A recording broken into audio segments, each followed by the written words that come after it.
West Bank से Gaza तक 267 हवाई हमले।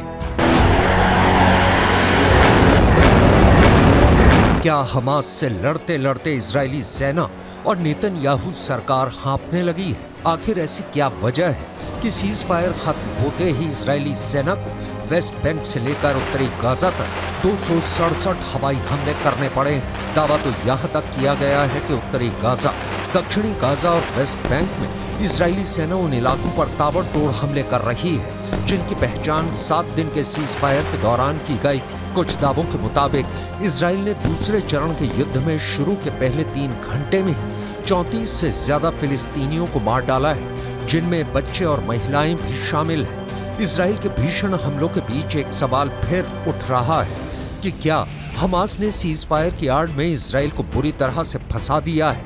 गाजा युद्ध को 50 से ज्यादा दिन हो चुके हैं, लेकिन अभी भी हमास जिंदा है। अभी भी हमास इजराइल में घुसकर हमला कर रहा है। यरूशलेम में हमास के लड़ाकों ने बीच सड़क पर 7 अक्टूबर जैसा मौत का तांडव मचाया और नेतन्याहू और उनकी खूंखार फौज को याद दिलाया है कि हमास को सुरंग वाला लड़ाका समझना इजरायली सेना की सबसे बड़ी भूल है।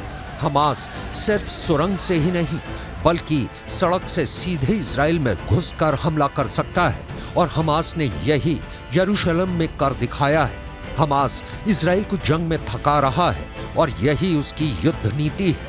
बखैर वहिय ततहक्कमु व तुसैतिरु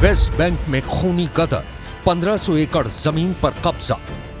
इस वक्त इजराइल के प्रधानमंत्री नेतन्याहू जंग के मोर्चों पर अपने फौजियों का हौसला बढ़ाने में जुटे हैं। इजराइल के सीनियर कमांडर अपने सैनिकों को साफ आदेश दे रहे हैं कि हमास का एक लड़ाका जिंदा नहीं बचना चाहिए। हमास का दावा है कि इजरायली सेना ने 1.5 महीने से ज्यादा की जंग में यूक्रेन युद्ध में मारे गए कुल नागरिकों से कहीं ज्यादा संख्या में फिलिस्तीनियों को मार डाला है। दावा तो यहाँ तक किया जा रहा है कि 1967 के अरब युद्ध से कहीं ज्यादा तादाद में दोनों पक्ष के लोग गाजा जंग में मारे जा चुके हैं। अब सवाल उठता है कि गाजा युद्ध में इजराइल को कितना फायदा पहुंचा और हमास इजराइल के सामने कितनी बड़ी चुनौती इस वक्त बना हुआ है। सबसे पहले आप ये जान लीजिए कि उत्तरी गाजा में ही अकेले 1 लाख के करीब इमारतें इजरायली सेना तबाह कर चुकी है, लेकिन 2.25 लाख के करीब इमारतें अब उत्तरी गाजा में रहने लायक नहीं बची हैं। इधर हमास को हिजबुल्लाह और ईरान से जिस बड़ी सैन्य सहायता और समर्थन की उम्मीद थी, वैसा समर्थन कई वजह से हमास को नहीं मिल पाया है। इधर इजराइल ने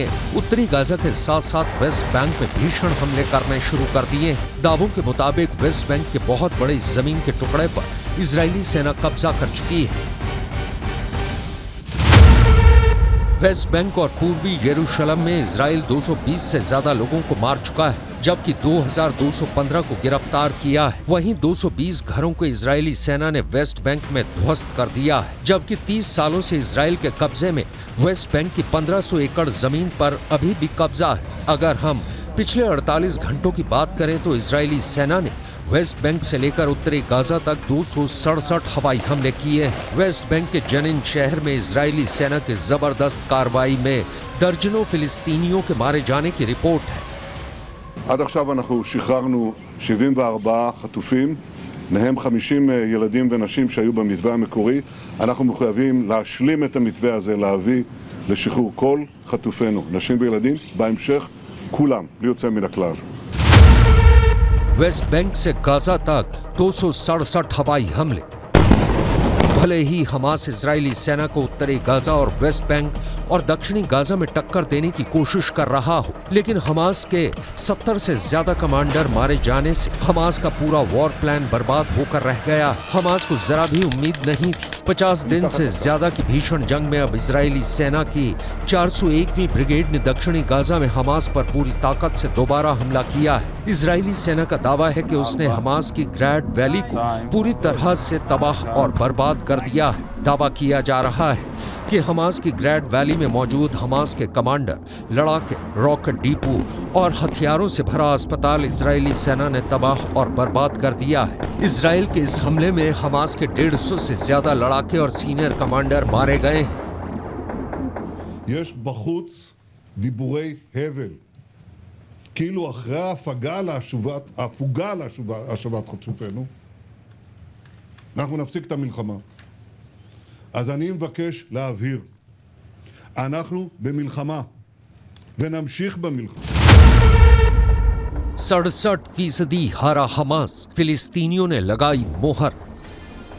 वैसे तो कतर, मिस्र और अमेरिका की मध्यस्थता से सीज फायर बंधकों के लिए संजीवनी साबित हुआ है, लेकिन हमास और उसका समर्थन करने वाले ईरान और हिजबुल्लाह के मुंह पर गाजा में हुए एक सर्वे ने जोरदार तमाचा मारा है। जरा देखिए, इजराइल पर हमले से ठीक पहले गाजा में हमास के खिलाफ फिलिस्तीनियों में कितना जबरदस्त गुस्सा था। फिलिस्तीनियों ने इस सर्वे में हमास के कमांडर्स और टॉप लीडरशिप के धज्जियां उड़ाई थी। एक अमेरिकी फिलिस्तीनी शोधकर्ता द्वारा बनाई गई एक रिपोर्ट में दावा किया गया है 7 अक्टूबर को इजराइल पर हमास के हमले से पहले गाजा के निवासी हमास को अपना दुश्मन मानते थे। Princeton school of public and international affairs के डीन अमनी जमाल का दावा, हमने अपने सर्वेक्षण में पाया है कि गाजा में 67% फिलिस्तीनियों को हमलों से ठीक पहले हमास पर बहुत कम या कोई भरोसा नहीं था। इस सर्वे के आधार पर तैयार रिपोर्ट में दावा किया गया है कि पूरा गाजा हमास का समर्थन करता है। ये कहना गलत होगा। हमास के खूनी हमलों के लिए गाजा के लोगों को जवाबदेह नहीं ठहराया जा सकता है।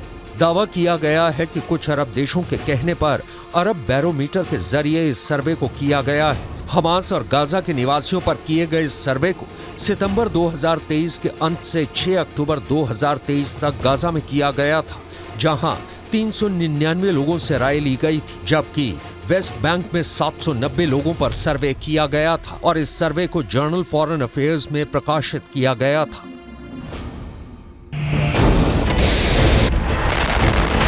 शायद यही वजह है कि इजरायली सेना बेधड़क हमास के लड़ाकों पर हमले कर रही है। इसीलिए वेस्ट बैंक से लेकर उत्तरी गाजा में हमास के बड़े कमांडर मारे जा रहे हैं।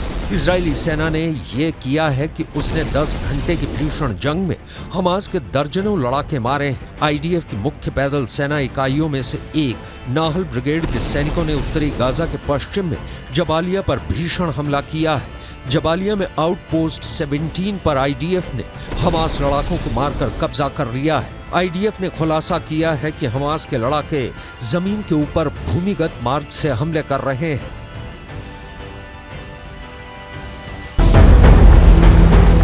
आईएसए और आईडीएफ की खुफिया जानकारी के आधार पर एक आईडीएफ फाइटर जेट ने सेंट्रल कैंप ब्रिगेड में हमास के एंटी टैंक मिसाइल यूनिट के प्रमुख इब्राहिम अबू मगसीब को मार डाला है। आईडीएफ के मुताबिक अबू मगसीब के मारे जाने से पहले इजरायली नागरिकों और आईडीएफ सैनिकों पर कई एंटी टैंक मिसाइल से हमला करने जा रहा था। इससे पहले हमास के एंटी टैंक मिसाइल के कमांडर मोहम्मद असर को आईडीएफ ने मार डाला था।